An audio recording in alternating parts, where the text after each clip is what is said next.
सभी लोगों ने इतनी बड़ी तादाद में इस भीषण गर्मी में, तपती धूप में आप सब यहाँ पर आज इस खूबसूरत कार्यक्रम के गवाह बने। मैं धन्यवाद देना चाहता हूँ सुनीता जी का, उनके पूरे परिवार का, हेमाराम जी का, कि इन्होंने आज बाड़मेर को, मारवाड़ को एक ऐसी सौगात दी है जो मैं समझता हूँ आने वाली कई पीढ़ियों तक नौजवान बच्चे बच्चियां याद रखेंगे। और एक मिसाल आपने आज कायम की है। हेमाराम जी के बारे में सभी वक्ताओं ने अपनी अपनी बात रखी, और जितने हम सब लोग मंच पे बैठे हैं उससे ज्यादा अच्छी तरह से हेमाराम जी को आप जानते हो। और हेमाराम जी के साथ राजनीति करने का हम सबको अवसर प्राप्त हुआ। मैंने बहुत से लोग देखे राजनीति में, पक्ष में, विपक्ष में, प्रदेश में, देश में, हर पीढ़ी के, हर किस्म के। लेकिन मुझे कहने में कोई संकोच नहीं है कि राजस्थान के अलावा देश में इस प्रकार का राजनेता बहुत कम पैदा हुआ है जिसने अपने कार्यशैली से, अपने विनम्र स्वभाव से, अपनी बोली से उन लोगों का मन भी जीता जो उनके विरोध में खड़े होते थे। अपनों को साथ लेना बहुत आसान है, लेकिन जो विरोधियों का मन जीत लेता है वही लोग असली मायने में राजनीति करते हैं देश में, और एक आयाम कायम करते हैं। तो मैं यहां पर आज बहुत खुश हूं कि स्वर्गीय वीरेंद्र जी के नाम पर जो ये हॉस्टल बना है, 80-85 कमरों का बना है, जिसका लोकार्पण हमने किया, उनकी मूर्ति की स्थापना हुई है। और इस परिवार ने जो कुछ किया, मैं समझता हूं कि एक परिवार के 2, 5, 10 लोग नहीं कर सकते। जब तक उस परिवार के पीछे लाखों लाख आप जैसे लोग नहीं खड़े हों, किसी परिवार की हिम्मत नहीं होती।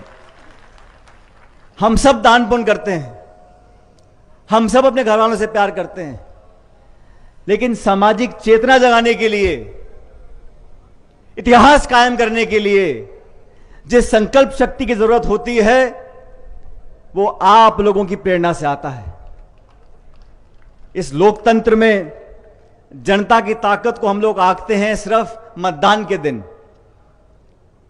लोकतंत्र है, बटन दबाएंगे, मशीन बोलेगी, हारेंगे, जीतेंगे।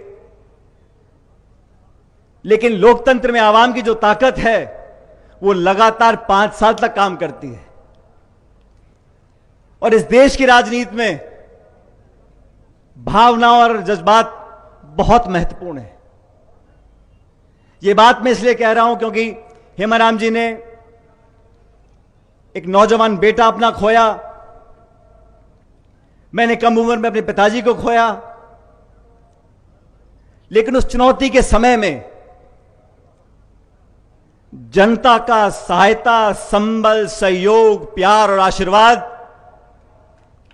एक ऐसा भगवान की माया के माध्यम से एक ऐसा हम लोगों को सुरक्षा कवच प्रदान करता है कि तमाम चुनौतियों का सामना करने के लिए हम खड़े रहते हैं। अभी मन से बिल्कुल ठीक बोल रहे थे। जब वीरेंद्र जी का स्वर्गवास हुआ, मैं दुख प्रकट करने आया था घर पर हेमाराम जी के, और हम सब समझ सकते हैं एक बाप के लिए बच्चे को खो देना शायद दुनिया में इससे बड़ा कोई दुख नहीं हो सकता। लेकिन ये ऊपर वाला ही है जो उस दुख का सामना करने के लिए इंसान को शक्ति देता है। बाकी हम इंसान क्या चीज है? हमको थोड़ी मोच आ जाए, पैर फिसल जाए, आदमी मर जाता है। छोटी सी चीज में आदमी खुश हो जाता है, दुखी हो जाता है। लेकिन इतने बड़े विराट दुख का सामना करने की ताकत परमपिता परमेश्वर देता है। और वो कैसे देता है? ईश्वर को किसी ने देखा नहीं, लेकिन मन में जो शक्ति पैदा होती है वो भगवान जनता के माध्यम से देता है। इसीलिए मैं आप लोगों का, बाड़मेर की जनता का बार बार साधुवाद करना चाहता हूं, धन्यवाद करना चाहता हूं।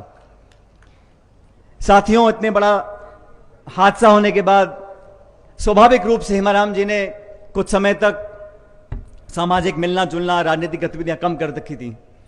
उस वक्त हम विपक्ष में थे और हमारी पार्टी की बहुत करारी हार हुई थी 2013 के चुनाव में।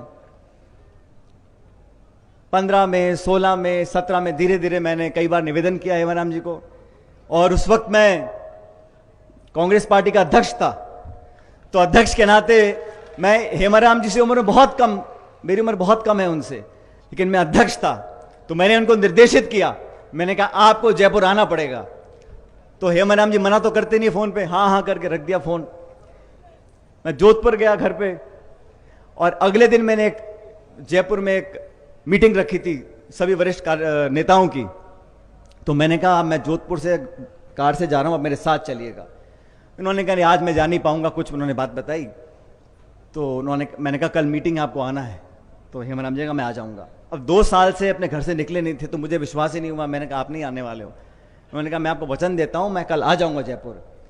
और वो दिन है, मुझे याद है, मेरे ख्याल में हेमा जी बात कर रहा था, जिस दिन नोटबंदी हुई थी, नोटबंदी का दिन था। हेमाराम जी जयपुर में आए, मेरे घर पे मैंने खाना रखा था, सब नेताओं से मुलाकात करी, और उस दिन उन्होंने वो सीमा लांघी जब वो घर से बाहर निकलकर दोबारा जनता में, पार्टी में, नेताओं से, लोगों से मिलना शुरू किया, और फिर बाद में उन्होंने मुड़कर नहीं देखा। लेकिन ये बात भी सच है, 18 के चुनाव में हेमाराम जी ने मुझे कहा कि मैं चुनाव लड़ना नहीं चाहता। मैं तो अध्यक्ष था, मैंने कहा मैं आपको निर्देशित करता हूं, आपको चुनाव लड़ना पड़ेगा, आप चुनाव लड़ोगे। और यही परिणाम रहा हरीश जी। बाड़मेर जिले में एक तरफा कांग्रेस जीती, और मुझे कहने में कोई शर्म नहीं है कि हेमाराम जी आपके चुनाव लड़ने से, आपका नेतृत्व देने से बाड़मेर को ताकत मिली, हम सब यहां पर जीत कर गए। और क्योंकि हेमाराम जी मेरी बात मान लेते हैं, तो उसका मैं कभी कभी शोषण भी करता हूं। जज्बाती आदमी है, अपनी बात पे अड़ जाते हैं। एक बार उन्होंने विधानसभा से इस्तीफा दे दिया और वापस लेने को तैयार नहीं।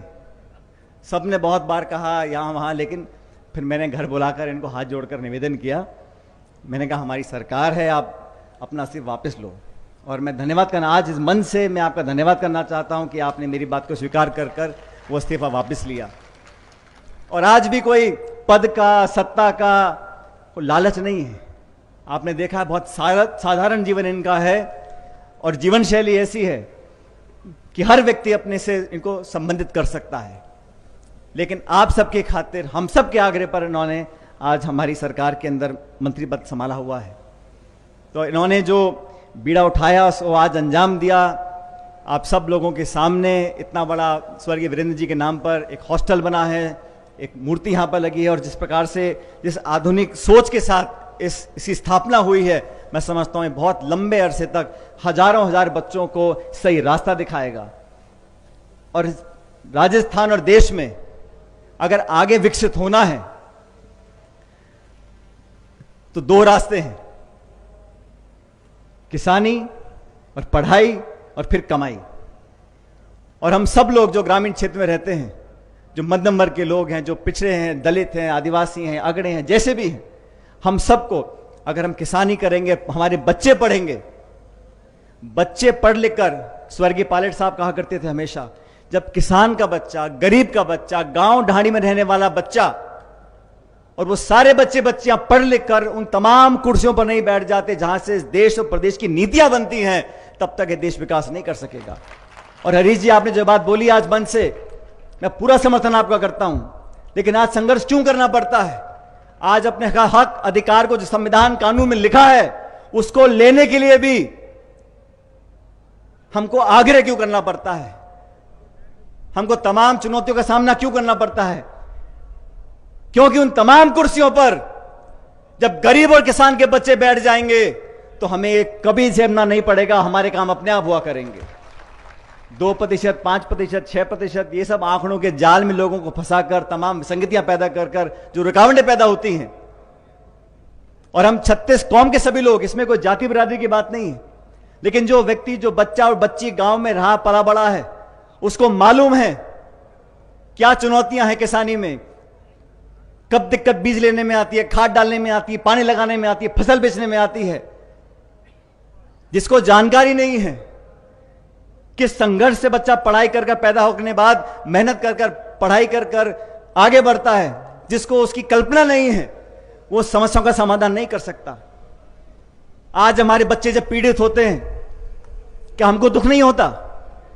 आज हमारी बच्चियां दिल्ली में बैठी जंतर मंतर पर, उनके साथ उन्होंने आरोप लगाया, शोषण हुआ, कितने दिनों से बैठी हैं, हमारे दिल में दुख नहीं होता? आज हमारे बच्चे जो सालों मेहनत करते हैं, जिनके मां बाप अपना पेट काटकर उनके ट्यूशन करते हैं, पढ़ाई कराते हैं, वो एग्जाम देते हैं, वो पेपर लीक हो जाता है, पेपर कैंसिल हो जाता है, हमें दुख नहीं होता? उस पर कार्रवाई करने में इतना समय क्यों लगता है? न्याय दिलाने में इतनी पीड़ा क्यों होती है? क्योंकि उन कुर्सियों पर वो लोग नहीं बैठे जो यहां से निकल कर गए हैं। उन कुर्सियों पर वो लोग नहीं बैठे जिनका दिल दुखे, जिनको 10,000 की 50,000 की कीमत का पता हो। साथियों, संकल्प हमको लेना पड़ेगा भविष्य के लिए। ये बात बाड़मेर की नहीं है, ये सीमावर्ती जिला हमारा, यहां खान भी है, खनिज भी है, तेल भी है, सब कुछ निकला। बाकी मुल्कों में जहां रेगिस्तान होता है, आज वो कहां पहुंच गए हैं? क्या कारण है कि हमारा ये जिला आगे नहीं बढ़ सकता? आधुनिक खेती हो रही है, दुबई में देखो क्या निकल गया, वहां पर भी तेल है। हेमाराम जी, हरीश जी मिलकर यहां पर अगर हम सब मिलकर काम करेंगे और सही संकल्प लेंगे, यहां पर रोजगार के अवसरों में अगर हम बाड़मेर के नौजवानों को प्राथमिकता देंगे तो क्या गलत बात है? यहां के बच्चे जो पढ़ रहे हैं, हमारी धरती से तेल निकल रहा है, खान निकल रही है। सब कुछ बदल सकता है, सपना देखने की जरूरत है, सब कुछ तब्दील हो सकता है, कदम उठाने की जरूरत है, सब सपने साकार हो सकते हैं, सबको साथ लेकर चलने की जरूरत है।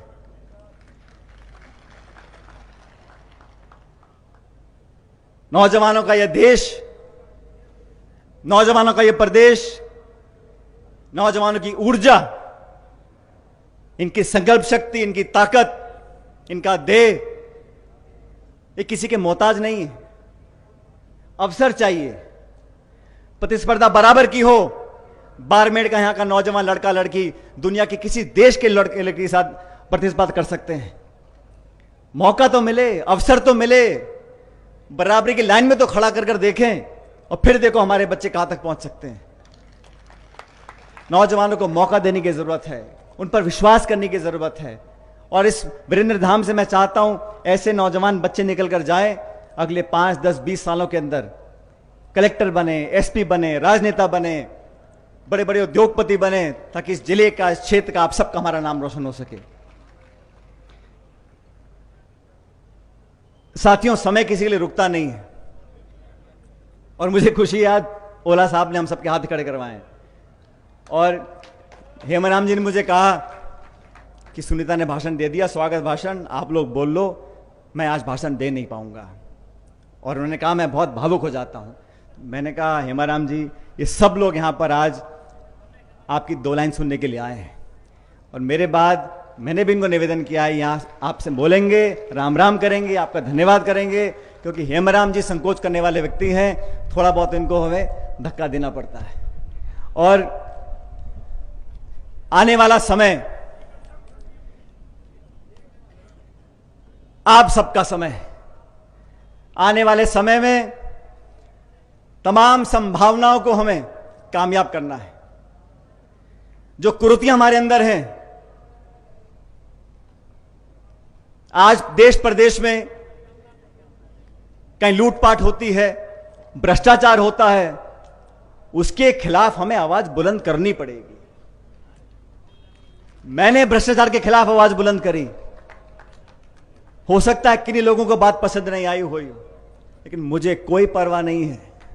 मैं भ्रष्टाचार के खिलाफ अपनी लड़ाई लड़ता रहूंगा, और आप सब लोगों के लिए, क्योंकि दीमक की तरह हमको यह भ्रष्टाचार खा रहा है। ईमानदारी, सादगी, राजनीतिक जीवन में स्पष्टवादिता, अच्छे आचरण वाले, अच्छे सोच वाले लोग अगर राजनीति में आएंगे, महत्वपूर्ण पदों पर बैठेंगे, चाहे नगर पालिका का हो, पंचायत समिति का हो, जिला परिषद का हो, विधानसभा का हो, लोकसभा का हो, कोई भी पद हो, अच्छे लोगों का चयन आपको करना है। साफ सुथरी छवि के लोग राजनीति में आएंगे।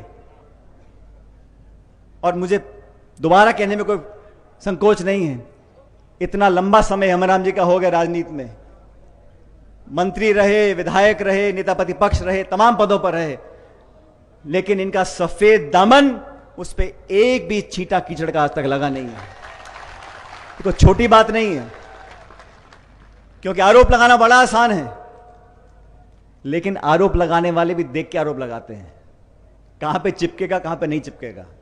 तो हेमराम जी पे कोई चिपक ही नहीं सकता, आप कुछ भी कहते रहो, क्योंकि विश्वास कायम किया। इसलिए साथियों, बहनों, भाइयों, मैं एक बार पुनः हेमराम जी का, सुनीता जी का बहुत धन्यवाद करना चाहता हूं।